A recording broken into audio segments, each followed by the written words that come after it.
Alright, this is gonna be a every Wednesday thing, but I'm doing it early for someone that has been trying to get me to do it. This is the elevation of the mind of my mind series.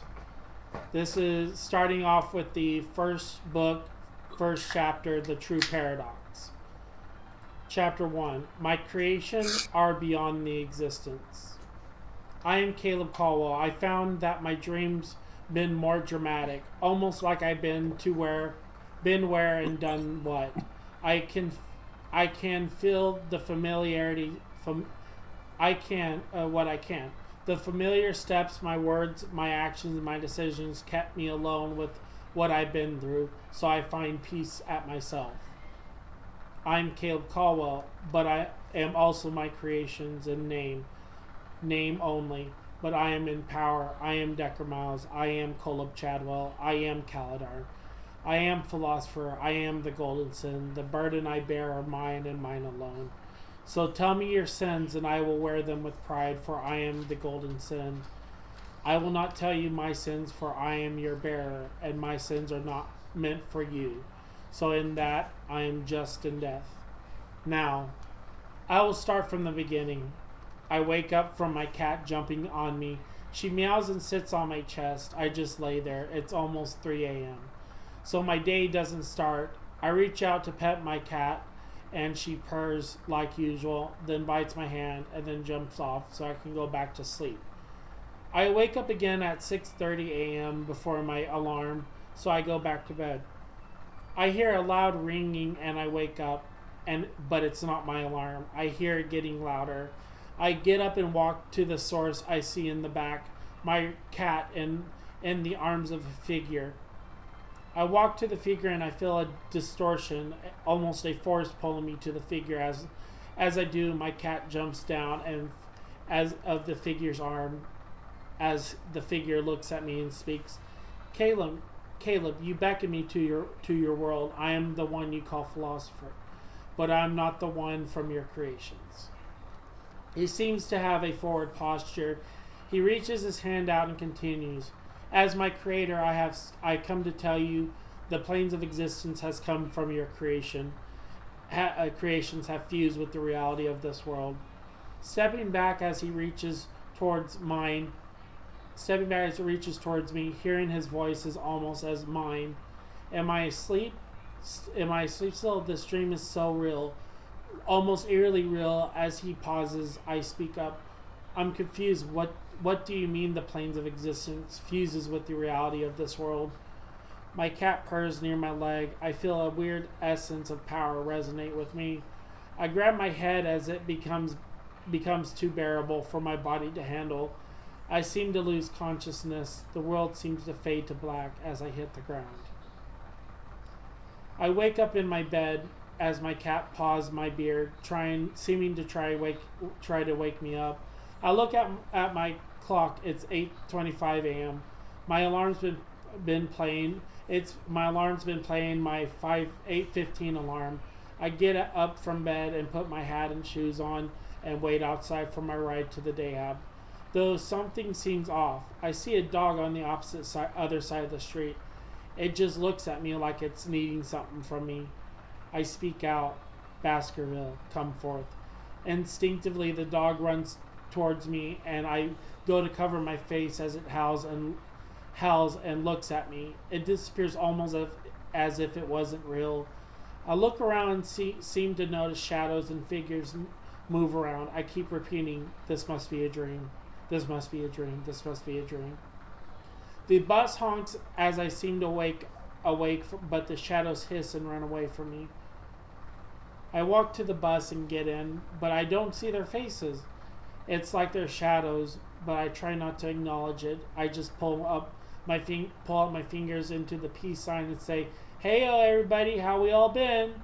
I say that every time. I smile and laugh like usual, but their faces are covered in shadows. I sit down next to my friend and she talks about something from her dreams, but I can't see her face. I see some sort of light in the shadows when people talk or speak. We get down the block. I hear ringing in my head again. I feel a rush of energy flow through me again. I scream out, I need to get off the bus. Something's wrong. As a huge explosion rings out in front of the bus, the driver slams on the brake. I start running to the front of the bus's door as I scream out, come forth, Baskerville, and let us show them our resolve. I raise my hand. The door opens. The bus driver yells at me, come back, Caleb.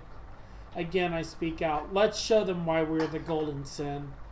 I swing my hand in front of my face. A sword appears in my hand, aiming reversed in my hand.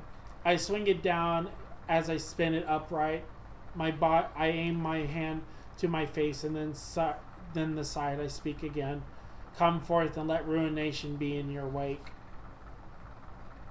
As figures come from the crater, I swing on each one, slicing them one by one. I hear the ringing sound again as I kneel, holding my head. I was about to get attacked by shadows. I scream out, Baskerville, take them and render them of their sins. As the dog from earlier lunges at the shadows, I hear howling.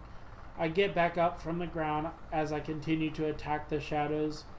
I try to go to the center of the crater. I see a figure, and it's neither a shadow, but I can see it as a face. I get further towards the figure, and I make out it is a male. As I get closer, I hear whispering. Getting close, even closer, the sense of energy forcing me to it. I make out the words, renounce your sins, and tell me your truths. I bound for honor, and feel the glory, relish with still, and do not denounce your true soul. I feel the pull getting stronger and stronger. I then feel a jolt of energy surge even more into me. I wake up from a daze as my friend taps me on the shoulder and nudges me to wake up. She asks me if I am alright, how I've been asleep the whole time, and we're at the Dayhab. I laugh, shrug it off. I feel a sense of happiness, like I've done something good. Even in my current feelings, so my day starts with words to myself. My creations are beyond the existence. Chapter 2. Who am I to you? I walk out the bus. I feel my body is light, almost like I'm floating. I continue to walk into the Dayhab building, realizing I see that everyone's faces are still shadows. I think something's off, but not wrong. But I do seem to phase from reality. My body is clad in chainmail, and I have symbols on my chest of my creations. My symbols of my creations on my chest, the premise mantles. Oh, my creator, you're here. I've been waiting for you for a while. A figure comes out of nowhere. The world is almost frozen as I see the figure. I speak, philosopher, what is going on? It's as if my mind is fractured. I seem to flick my hand and see energy flow from it. I seem to just move my body. My creator, I'm sorry if I forced you into the existence. I figured you would be delighted at this. He seems disappointed as I somehow feel some sort of happiness in what he said. So I'm in the planes of existence. As I seem to feel power flow, if I'm in the existence, I should be able to do this. I raise my arm as a flow of energy seems to swell in my hand. I swing it down. The energy in my hand was fleeing towards philosopher. I make a wild smile and laugh. I knew this role would be so energetic. I seem to be lost in the moment. Philosopher claps his hands. My creator, are you satisfied? He snaps his finger and summons a bottle and 2 glasses from some sort of void. He continues, very much. Let us drink to celebrate the occasion. I calm down and sit across from philosopher as I speak. I'm sorry if I seemed a little pissed, but yes, as I am such, we are in this transfer void. Are we in the timeless planes? He gives me a glass and pours me a drink. We are in an anomaly. It seems to link to your realities to the existence. I take a sip, and it's sweet but very strong coffee. I take this as bitwood.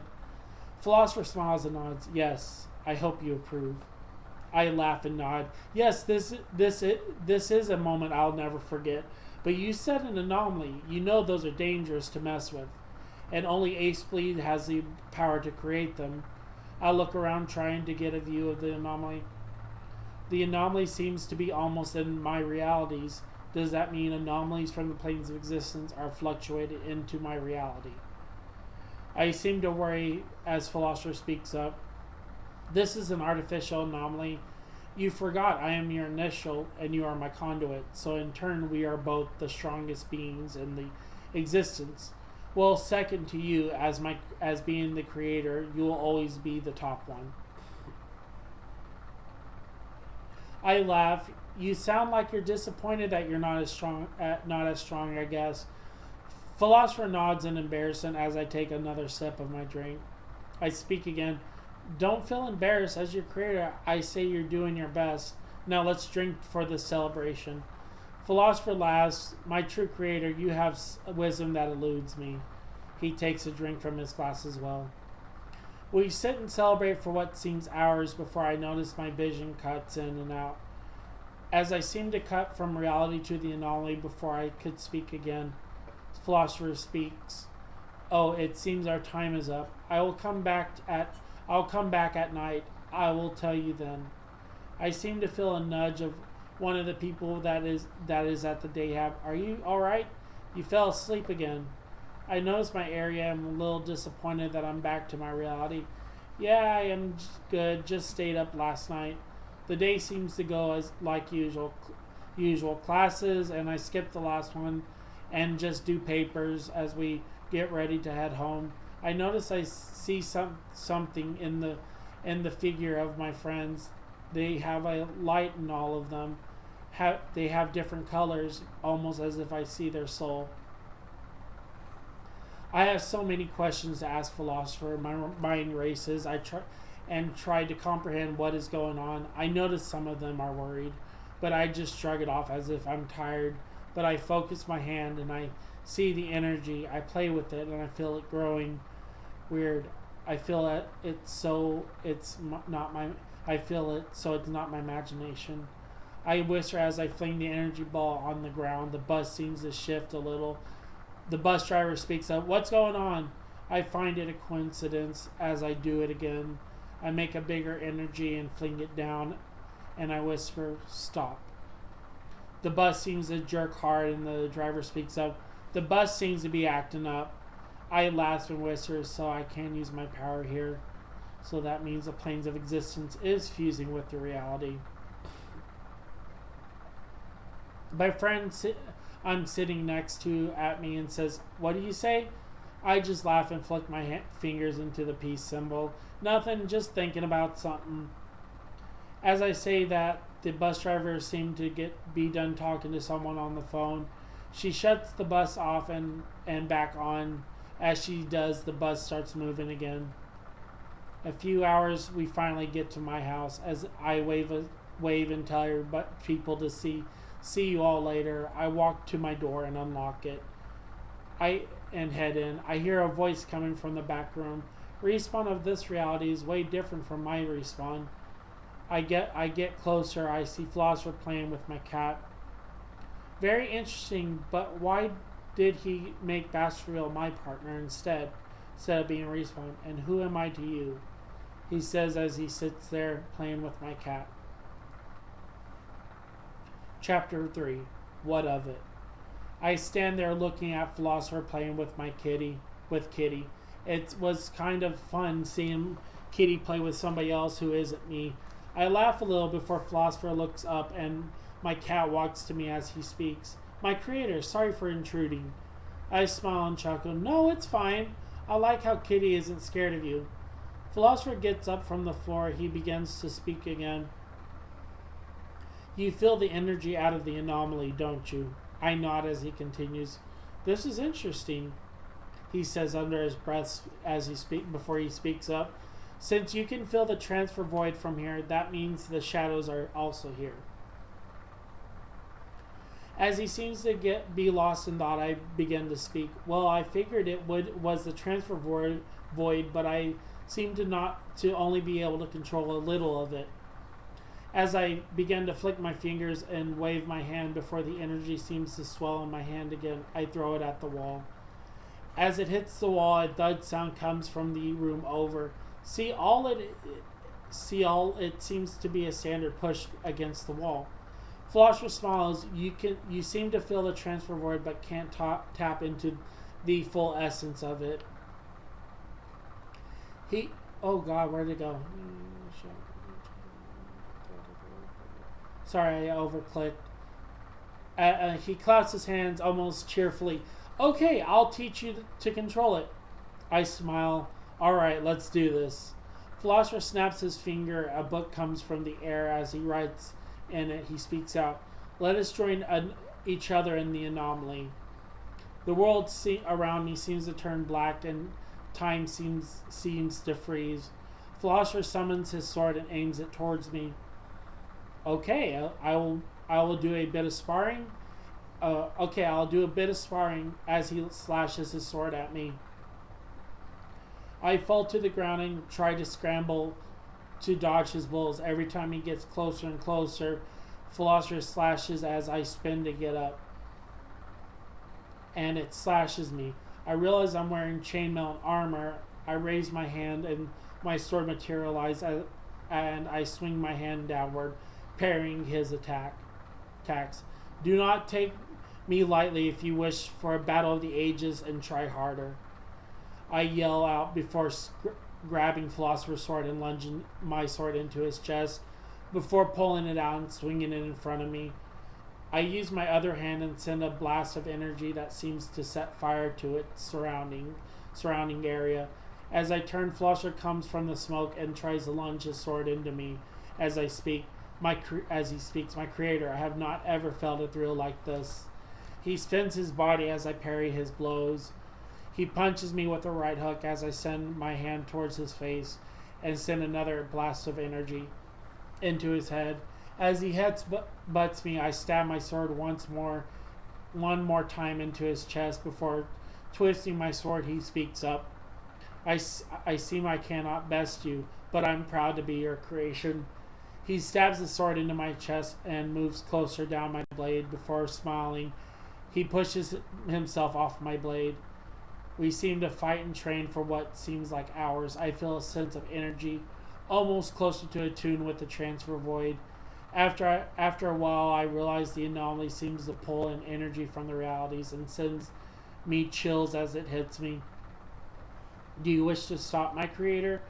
I come out of a daze. Yes, let's. I feel a little sense closer to the transfer void, but I also feel energy from my reality seem to flow just as much through me.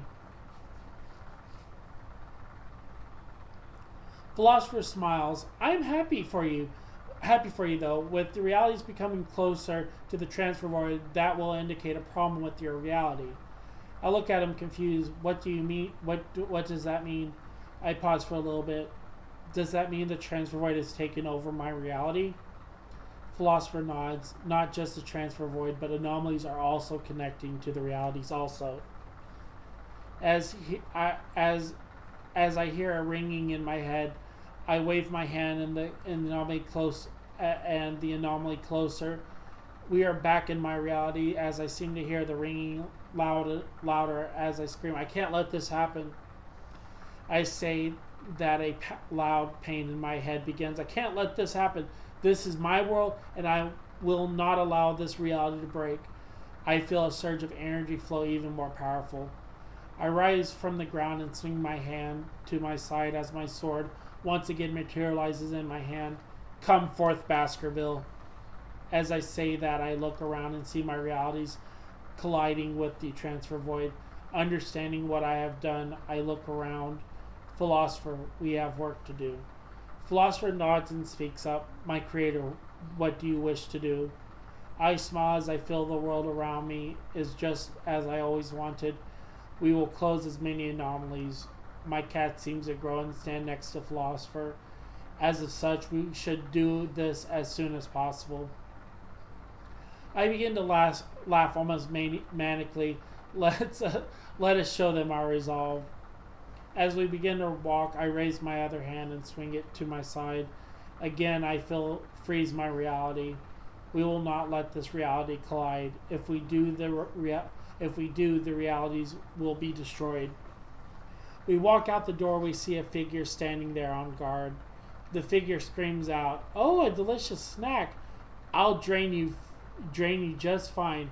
Who are you?" I swing my sword toward my face. What of it? As I raise my other hand towards the figure.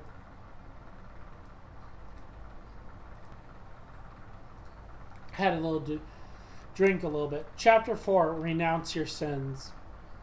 The figure standing before us lunges at me as I stab it into the chest. It continues to scratch at me as it slowly sinks further down my blade. What are you, human? As it screeches, I put my hand to its head and whisper in its ears, "Your creator and your destroyer." I spin my sword as the blade splits the figure in half. My creator, do not align your grace with scum and dirt. I feel a sense of sorrow for the creature. No, all my creations have a purpose, and this one seems to serve theirs. I see some sort of light coming from the body. I put my hand onto it and begin pulling it out. For what it seems, I am not this creature's creator. My eyes glow greenish red. My head flashes images of things this creature has did and will do, where its own creator was only 3 hours ago from its essence. I feel a bit of unease. What if this creature was from the transfer void, but it fills in place of an anomaly-based creature? Thinking on this, philosopher puts his hand on my shoulder. My creator, what is it? You seem to be in a daze. Shaking off my visions. I'm fine. I seem to not be this creature's creator. It is either from the transfer void or the anomaly it was made 3 hours ago, and has devoured what seems to be essence and energy surrounding area. Philosopher nods and looks a little confused. If you're not its creator, how does it affect the area around us? I look at him.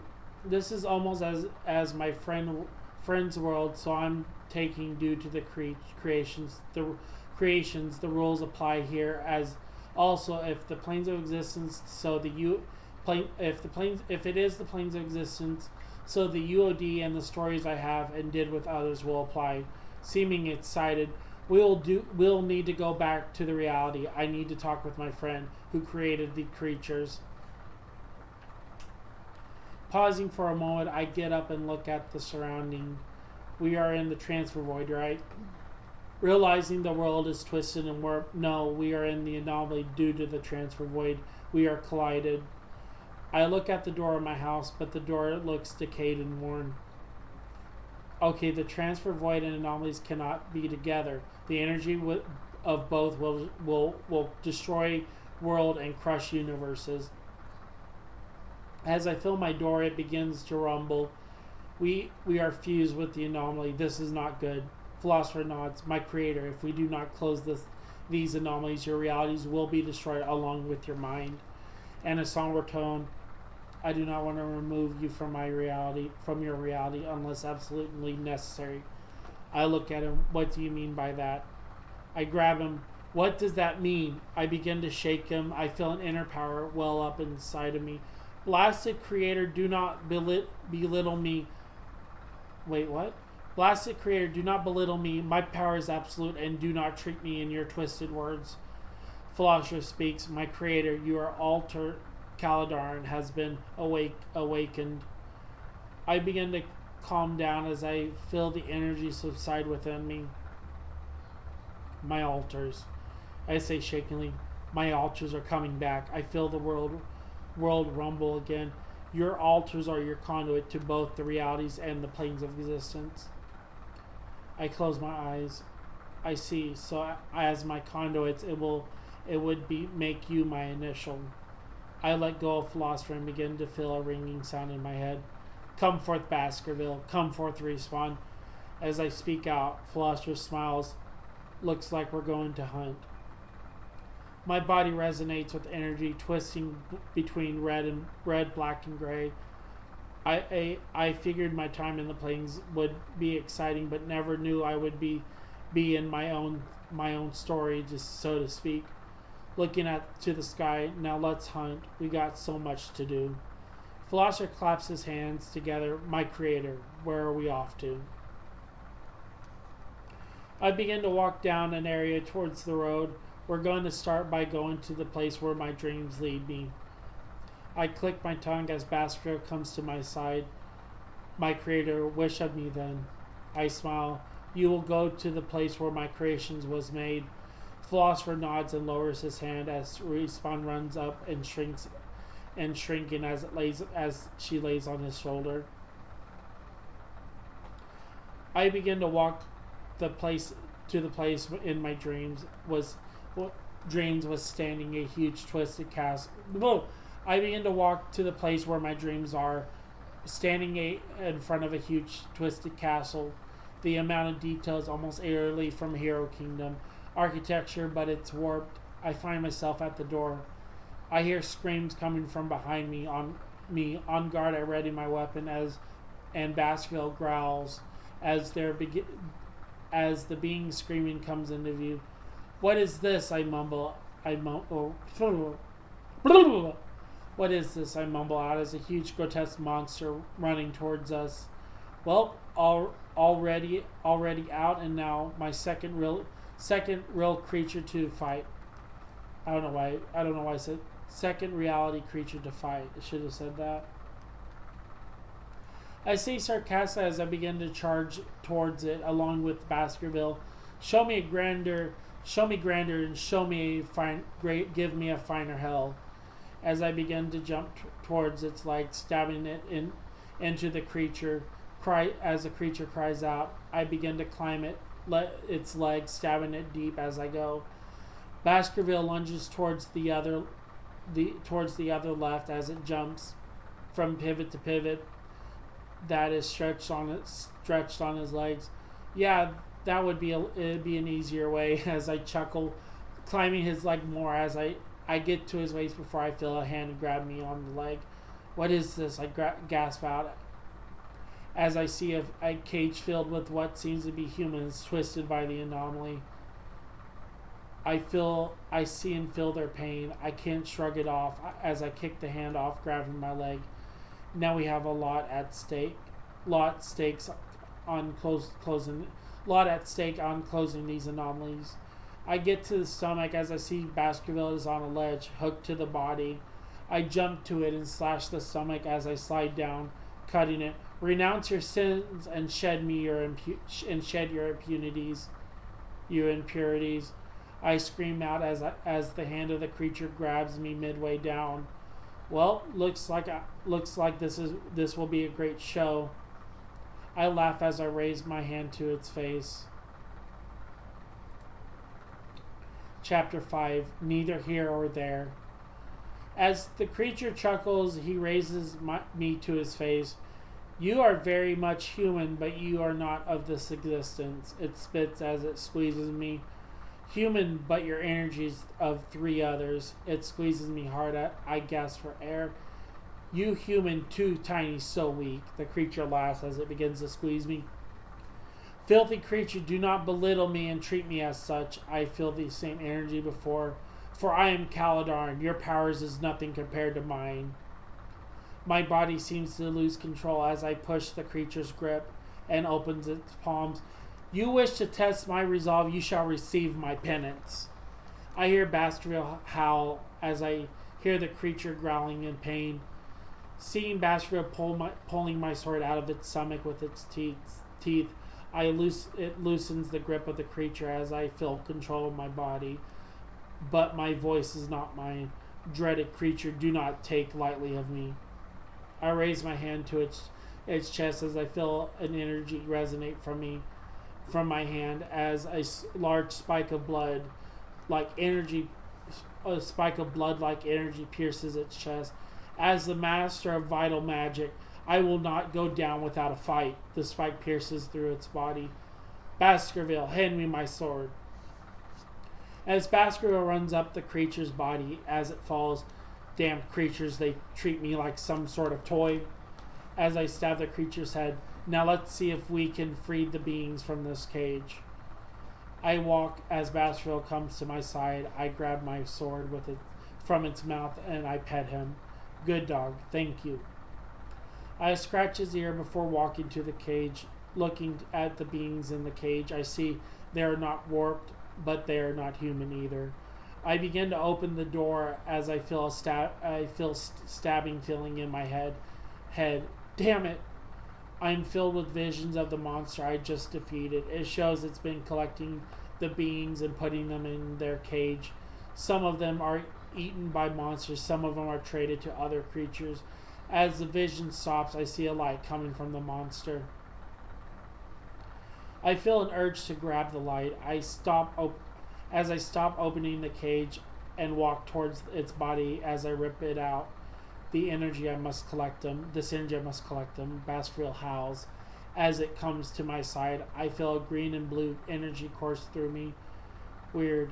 I feel my sights is more attuned and more heightened awareness. I feel Decker miles. I feel a sense of strength along with calming feeling as I walk back to the cage and instinctively rip the cage off with one hand. Confused by the amount of ease, I look at my arm. It looks almost like a cybernetic, but it's warped in the same design as my chainmail armor. Confused even more, I pull out and look at my other hand and see the runes of Odra and Boken on it. So I am fusing with my creations. As I seem to feel something deep down, it's scary, very scary. So am I still sleeping or am I awake? Coming out of my daze, I feel my hands grabbing me. The beings in the cage begin climbing out as I move backwards. The beings continue to crawl towards me in screechings. Help us, its raspy voice. Save us. As it grabs a hold of my leg, I stab it through the head. Thank you. As it falls to the ground, lights begin to emit from its body. Envelops my sword in some sort of spectral glow. It changes from black, gray, and white. I feel the energy enter my hand. As I clutch my sword harder, I feel something wrap around my waist. A revolver in a holster appears on my side. Curiously, I pull the revolver out and spin the chamber. As it rattles, I just chuckle.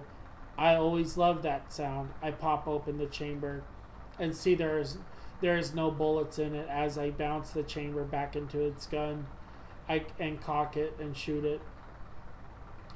The gun fires as I squeeze the trigger. The bullets hit the body of the monster as I spin the chamber again. Okay, so it works. That's good.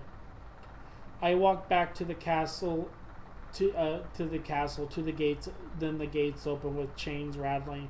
I begin to walk through the entrance as I see more beings in cages. I hear screeching from them as I walk past each cage. It puts me on edge as I walk slowly. Baskerville following closely behind. Baskerville, search. I say that. Baskerville begins sniffing the ground and walks around the area after seems to be minutes. He howls softly as he seems to be near a gravestone. Good dog. As I rub his head, I begin to read the gravestone. I speak out. Here lays the hero of Bartertown, Caladarn. Stepping back, I feel a sharp pain in my head again. For honor, to glory, was still and true soul. It repeats over and over as I kneel on my sword. As it gets louder, I feel the energy surge through my body again. Grabbing my head, I hear a voice. Come, creature, some creature you are. As I look up, there's nothing there. You have the power of Caladarn, but you're not him. I turn my head to a ledge and see a figure standing with a hood on. Such a power isn't worthy of you to wield. Deep down in my chest, I know who that is, but they're not allowed to be free. I am not Caladarn, but I am him. I get off the ground as the pain throbs even more. I am Caleb Caldwell. I stand upright with my sword drawn to the figure. and I am Caladar, shaking from the pain. I speak once more, but I'm neither here or there, as a figure walks down the stairs out of my sight. The intermission. Okay, from start, these are heavy modified entries of my dream diaries. A lot of my creations I made, whether it's side story, RP session, or even a story, are all canon to my creations. So doing this is a little hard, but going through the flow, I find it's very good in my opinion. I'm not much of a person who uses proper grammar because I'm mostly in school, wrote shorthand. In the coming days, I'll try to edit my stories for this one with proper punctuation, spelling mistakes. Anyways, with that, I also look at my references and guides to and designs to kind of get the basic handle on the terminology out of it all. Sorry. No, I thought you went back to sleep. I thought you were snoring. No. Also, check my dream diaries. I usually upload 5 at a time, so it's unlike this story. So unlike this story, I'll be every entry I write are written by the day, but are published in bulk of 5. Okay, after looking through old entries in some of my work, I found some of the old format of both Militia and Melee. They are still intertwined with my other creations, but they are not the same style. Originally, Militia was supposed to be the opposite of Caladar, more of an antagonist to him, but I changed it because I never finished the story because I lost it till now. But I will not continue since my creations are from the current and I feel it more better forma. Since Militia was a priestess, I figured make her less evil and more of a love interest with Caladar. Even though I changed Caladar to more of evil in the beginning, it seems to fit better. Anyways, for Melee, she is originally a night witch, or a night witch are like android robots, but she was a prototype model with synthetic emotions, and she was a very kind and empathetic as an android. She was created around the time of the DBZ Android saga. I really like 16, but when I started her story, I changed her. Since Melee still had fathership with Kolob, I figured she would be legitimately Decker, the daughter of Helena and Kolob, so it kind of worked out that way. The forward note noticed the younger variations of me were based off of an exaggeration of my past, so if it may be different from what really happened, but it still happened. So with that, you all are awesome. Rock it off to good vibes. Hop and bop to good times. Till next time, Caleb Caldwell. Can I say something? Yeah. Before you, this is pre-signing the whole. Can I read it? Yeah. What are stories? Sorry. This is pre-signing your things, which is rock it off to a good vibes, hop and bop to the good times. Till next time, Caleb Caldwell. I'm not sure. Cola something, Calendar something, Deckard Miles, Golden Sin, and all that. Yeah, the new version of Till Next Time. Yeah, this is old school. This is old school. This is old school before you accepted your identity as the Golden Sin. Yep. And the others as a part of you. Your characters. Yeah. Well, see y'all later. Bye.